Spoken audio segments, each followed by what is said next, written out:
Bismillahirrahmanirrahim. Assalamualaikum warahmatullahi wabarakatuh. Yang kami hormati beliau Mas Iman Ahmad Ihsanuddin selaku pengampu mata kuliah fotografi jurnalistik, dan tak ketinggalan pula teman-teman KPI 18 yang kami banggakan.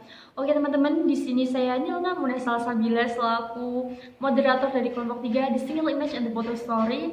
Sebelumnya saya akan perkenalkan dulu anggota-anggota di kelompok 3. Saya sendiri Nilna Muna Salsabila, Siti Nur Hafidhovina Adawiyah, Nurul Dudiyawati, Mudrik Adnan, Dikri Munufar Ramadan, dan Hafifuddin. Oke teman-teman, kita semua sudah mengetahui bahwasanya foto menjadi salah satu elemen yang sangat penting dalam dunia fotografi jurnalistik. Kenapa penting? Hal ini karena foto bisa memberikan sebuah efek imajinatif bagi para pembaca.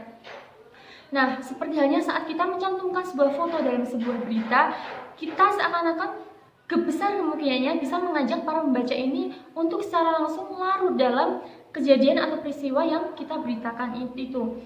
Nah, dalam penyajian dalam fotografi jurnalistik ini terbagi menjadi dua macam, yaitu single image dan photo story. Nah, apa sih pengertian keduanya dan apa pula perbedaan keduanya? Untuk lebih jelasnya akan dijelaskan oleh para pemateri. Ya, saya Nurul Duryawati akan menjelaskan tentang materi tentang the single image. The single image ini dalam bahasa kita bisa disebut dengan foto tunggal atau single foto.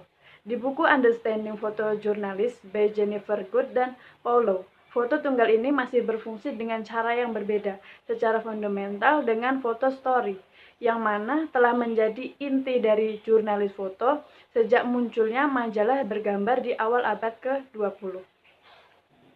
Dalam buku ini juga tertulis sebuah cerita bahwa Agent Smith, seorang fotografer yang sangat didorong oleh cita-citanya dan sering bertengkar dengan penerbit dan editor untuk memberikan ceritanya ruang yang menurutnya diperlukan. Smith bergantung pada majalah untuk memberikan exposure atas karyanya. Tetapi dia terus-menerus frustasi dengan tata letak dan pemasaran mereka. Nah, konfliknya yang berulang dengan editor adalah bukti tekadnya, tetapi itu juga yang lebih mendasar, merupakan ekspresi keyakinan dasar bahwa lebih banyak gambar berarti kebenaran yang lebih besar. Diperdebatkan berulang kali oleh Smith di kantor editor majalah dan dijunjung sangat tinggi oleh fotografer saat ini. Adalah prinsip bahwa semakin besar variasi perspektif tentang subjek yang dapat disajikan, semakin kecil bahaya menyederhanaan, abstrak atau jarak. Dari historisnya, ketika liputan suatu situasi diperluas dari satu gambar menjadi serangkaian tampilan, bisa dibilang menjadi lebih sulit bagi pemirsa untuk tetap netral. Sama seperti semakin sulitnya untuk mengikuti cara stereotip melihat saat kita mengenal berbagai aspek seseorang. Inilah sebabnya mengapa tradisi pemotretan tidak terlepas dari penyajian masalah moral, etika, politik, dan penyatuan momen-momen individu yang terisolasi, dipilih dan diurutkan dengan cara yang benar, terus menawarkan wawasan yang jauh melampaui fotografi yang beku, monokuler, dan perspektif seketika. Dari pemaparan kisah Smith tersebut, bisa digarisbawahi bahwa foto tunggal atau single foto ini penyajiannya, beritanya dapat berdiri sendiri dalam teks pemberitaannya. Hanya disajikan satu foto saja, dan itu sebagai pelengkap dari teks tersebut. Yang berarti foto single ini pemberitaan lebih dominasi oleh teks berita secara utuh, dan foto tunggal itu sebagai pelengkap berita. Adapun tolak ukur menilai keberhasilan sebuah foto tunggal ini adalah sejauh mana informasi atau berita yang ingin disampaikan si fotografer melalui fotonya ini dapat dimengerti oleh publik dan sekaligus dapat mengunggah emosi dan rasa publik. Ya, sekian materi dari saya dan akan dilanjutkan oleh pemateri selanjutnya. Saya Siti Nur Hafidhovina Adawiyah ingin sedikit menjelaskan tentang photo story. Apa sih yang kalian pahami tentang photo story? Mungkin dengan kalimat story kalian tahu kan arti story, yaitu cerita. Ya, foto story adalah foto yang bercerita. Foto story adalah foto yang antara satu foto dengan foto yang lainnya itu saling berkesinambungan. Foto story juga bisa berfungsi sebagai kritik sosial loh. Nah, foto story juga dapat memberikan penekanan pemahaman terhadap orang-orang yang belum paham menjadi lebih paham dengan melihat foto story. Sebelum kita membuat foto story atau mengambil gambar dengan metode foto story, ada yang perlu kita perhatikan nih, apa itu? Yaitu riset. Dengan riset, kita dapat mengetahui lebih dulu bagaimana objek yang akan kita foto dan di mana sih angle yang tepat untuk kita mengambil foto, sehingga pada saat kita mengambil foto nantinya kita tidak bingung lagi di mana angle yang tepat dan bagaimana foto yang tepat untuk kita bidik. Di dalam foto story kita juga harus memperhatikan yang namanya advat. Apa sih advat itu? Advat diantaranya adalah entire, detail, framing, angle, dan timing. Yang pertama kita bahas di sini adalah entire. Entire itu apa? Entire adalah foto dari segala keseluruhan foto. Yaitu foto ini biasanya nggak boleh dipotong. Jadi foto ini biasanya disebut dengan pembuka cerita atau pembuka foto dari foto story. Setelah entire ada detail. Detail di sini adalah foto yang lebih mendetail. Contohnya saja di sebuah pasar, seorang pedagang memasukkan belanjaan dari pembelinya, yaitu sebuah tomat. Setelah detail ada framing nih. Framing yang biasanya kita tahu frame yaitu bingkai. Jadi foto ini sebenarnya berbingkai atau lebih tepatnya menempatkan foto pada posisinya yang pas. Setelah itu ada yang namanya angle. Angle di sini lebih ke bagaimana cara kita mengambil foto tersebut dari sudut mana sehingga orang yang melihat foto kita itu lebih suka, lebih senang dan tentunya ngelihatnya nggak bosenin.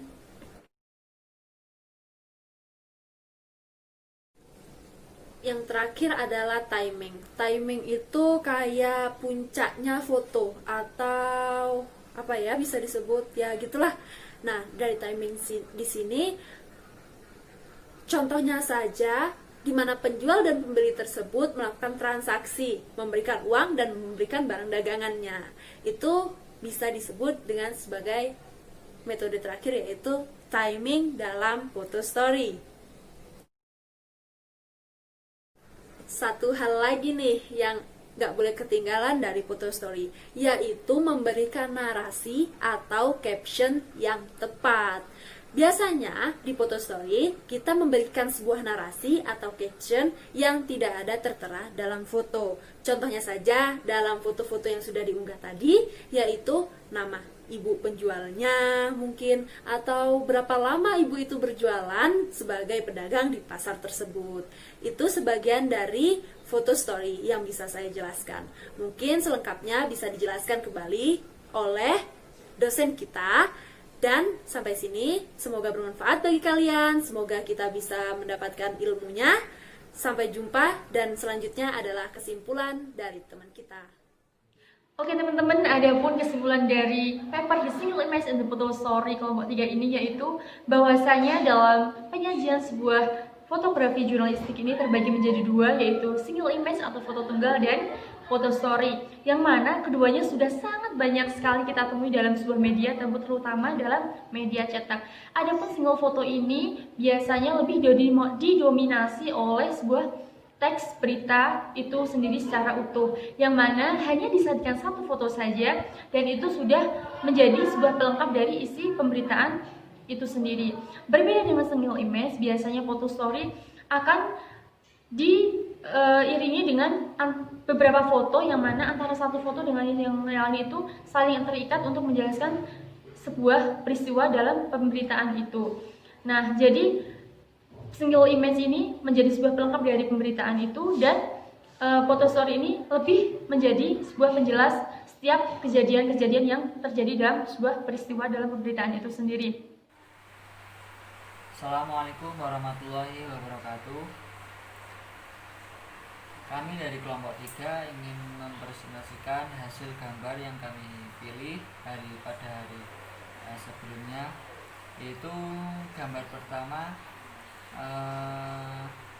namanya mainboard, dan gambar yang kedua yaitu mouse, gambar yang ketiga yaitu printer, gambar yang keempat yaitu PlayStation, dan gambar yang terakhir yaitu keyboard. Oke, langsung saja teman-teman kita simak video berikutnya. Assalamualaikum warahmatullahi wabarakatuh. Perkenalkan, nama saya Muti Karnan dari Prodi KPI semester 5. Saya akan menjelaskan sedikit mengenai apa itu mainboard. Oke, langsung saja. Pada zaman sekarang, komputer merupakan perangkat elektronik yang sudah banyak dimiliki oleh berbagai kalangan. Kalau dulu kita menganggap komputer merupakan barang mewah, dewasa ini komputer merupakan perangkat wajib yang harus dimiliki untuk menunjang pekerjaan kita sehari-hari atau untuk mempermudah pekerjaan kita sehari-hari. Seperti yang kita ketahui, di dalam sebuah komputer terdapat banyak sekali perangkat. Nah, di sini saya akan menjelaskan sedikit mengenai apa itu mainboard yang berada pada komputer. Bagi teman-teman yang belum mengerti apa itu mainboard, boleh kita simak bareng-bareng apa itu mainboard. Mainboard adalah sebuah papan sirkuit elektronik utama komputer yang digunakan untuk meletakkan komponen-komponen elektronik lain seperti prosesor, RAM, VGA, dan lain sebagainya. Di dalam mainboard tersendiri terdapat beberapa chip yang berfungsi sebagai pengatur lalu lintas data. Selain itu ada beberapa soket data. Selain itu ada beberapa slot-slot yang digunakan untuk memasang komponen-komponen lainnya. Sedangkan fungsi dari mainboard yaitu sebagai penghubung antar hardware seperti prosesor, RAM, VGA, mouse, keyboard, dan lain sebagainya. Selain itu, mainboard juga berfungsi sebagai pengatur lalu lintas data pada sebuah komputer. Jadi, komputer tanpa adanya mainboard tidak akan berjalan sepenuhnya. Jadi di sini mainboard adalah salah satu perangkat sangat penting yang terdapat pada komputer. Assalamualaikum warahmatullahi wabarakatuh. Perkenalkan, nama saya Afifuddin dari KPI 5. NIM saya 2018 050021. Di sini saya ingin menjelaskan apa itu MOS. MOS adalah alat yang digunakan untuk memasukkan data ke dalam komputer. Selain keyboard, MOS mempunyai nama demikian karena kabel yang menjalur berbentuk seperti ekor tikus. Dan fungsi mouse sendiri yaitu menggerakkan kursor yang bergambar sebuah anak panah seperti yang terlihat di layar monitor Anda. Dan selanjutnya saya ingin menjelaskan apa itu printer. Printer adalah suatu hardware atau perangkat keras yang dikaitkan ke komputer, yang memiliki peranan jadi alat untuk menghasilkan baik berbentuk gambar atau tulisan dari komputer, berkertas ataupun lainnya. Printer yang berasal dari kata print, bahasa Indonesia berarti cetak. Dari namanya tersebut kita mengerti fungsi apa itu printer. Mencetak fungsinya adalah mencetak seperti dokumen, spanduk, stiker, dan lainnya dan sebagainya. Dan fungsi yang termasuk bukan fungsinya, printer itu sebagai scanner. Ya. Ya, assalamualaikum warahmatullahi wabarakatuh. Perkenalkan, nama saya Dikri Munif Ramadan dari Prodi KPI semester 5. Ya, di sini saya akan menjelaskan hasil foto yang saya ambil. Dan di sini saya akan mendeskripsikan tentang hasil foto tersebut. Ya, dalam kali ini saya mengambil gambar yaitu game PlayStation. Sudah tidak menjadi hal yang asing di zaman sekarang tentang game PlayStation. Karena game PlayStation tersebut dimainkan dari kalangan yang muda sampai yang tua. Ya, game PlayStation adalah konsol permainan grafis dari era 32 bit. Pertama kali diproduksi oleh Sony sekitar tahun 1990. PlayStation diluncurkan perdana di Jepang pada 3 Desember 1994, di Amerika Serikat 9 September 1995, dan Eropa 29 September 1995. PlayStation menjadi sangat terkenal sehingga membentuk generasi PlayStation. Dari sekian banyak game PlayStation, berapa yang terkenal? Ya, banyak.